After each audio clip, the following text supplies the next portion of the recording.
Customers don't just want to buy a product anymore. They want to choose the color, the size, the design that's actually theirs. And that shift is exactly why made-to-order is exploding right now. The problem is, most Shopify stores still try to handle this with regular stock-based selling, which means guessing demand, sitting on dead inventory, and losing money before a single custom order even comes in. By the end of this video, you'll have a complete made-to-order workflow live on your store, and you'll feel a lot more in control of your inventory than you do right now. I'll cover what made-to-order actually is, how the workflow works end-to-end, how to set it up with Shopify's native settings, and how to set it up properly using Dibs. Before we start, here's what you'll want ready. A Shopify store. At least one product you're planning to sell is made to order, and a rough idea of your production timeline. That's it. Let's get into it. The custom product market is the direction retail is moving.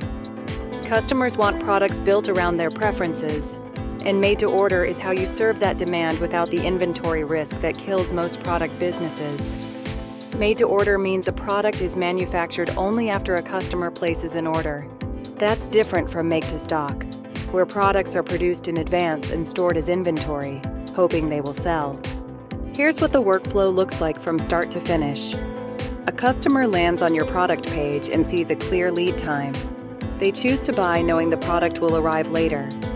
Once the order is placed, they pay, either in full, as a deposit. That payment helps fund production, so you're not spending your own money up front. The order then triggers manufacturing. Nothing gets made until the order is confirmed. That's what separates made-to-order from traditional retail. Throughout the process, the customer gets order confirmations, payment reminders, and shipping updates, so there's never silence after checkout. Once the product's ready, it ships with a tracking link. Now let's set this up, step by step. There are two ways to do it. Shopify's native settings, or using dedicated pre-order apps like Dibs. First, I'll show you how to set up using Shopify's native features. From your product page, update the title and description to clearly state it's made to order. Then head to the inventory section on that same page. Turn on Continue Selling when out of stock. This is the setting that actually allows customers to buy a made-to-order item, even when your stock count is at 0. If you skip this, when your stock hits 0, the product shows as sold out, and you lose the sale. If you want visibility on how many units you've sold this way, enable track quantity too. Now here's the honest limitation. Native settings work for a handful of products. Once you're running multiple SKUs, you'll need to manually separate made-to-order orders from regular ones. Deposits, automated reminders, and production caps needs custom coding. Dibs is a free Shopify app built specifically for made-to-order, pre-order, and backorder workflows. Here's how to get it done. Install Dibs from the Shopify App Store. Fill in your plan name and choose the category. Using the products, variants, or collections, choose the products you want to add to this plan. Next, set your availability schedule, a start and end date and time for when this plan is live for customers. Here's the part most tutorials skip entirely. Set a quantity limit. This is your production cap. When a product launches and gets more orders than expected, fulfilling everything on time becomes a real problem. Set a quantity limit, and the product automatically shows as sold out when it's reached, preventing overorders.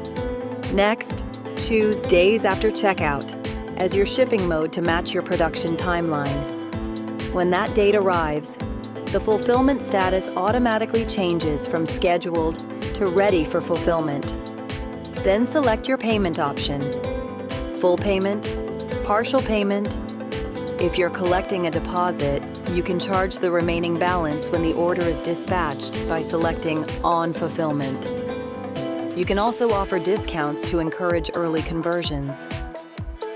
Last step, go to Customize, click Notifications, and set up order confirmations, payment reminders, and shipping updates. Quick pro tip. Every made-to-order customer needs to hear from you right after checkout. Silence after payment is the single biggest thing that breaks trust. This is the part Dibs automates completely, so you're not manually emailing every customer who orders. Does this actually work in practice? Well, here's the proof. Asfalty, a French menswear brand, runs both an offline and online store entirely on pre-orders and made-to-order. They survey their community first, and only the top voted designs go into production. That approach generated 2.4 million euros in retail revenue in just 7 months, with no excess inventory and no warehouse costs. Kate & Cole, a jewelry brand, runs both regular and made-to-order products side by side, letting customers customize material, size, and design. Nearly 30% of their total orders are customized pieces, made possible entirely through made-to-order. If you're ready to get started, install Dibs from the Shopify App Store. I've dropped the link in the description. And if you run into any issues setting this up, drop a comment. I'll personally help you sort it out.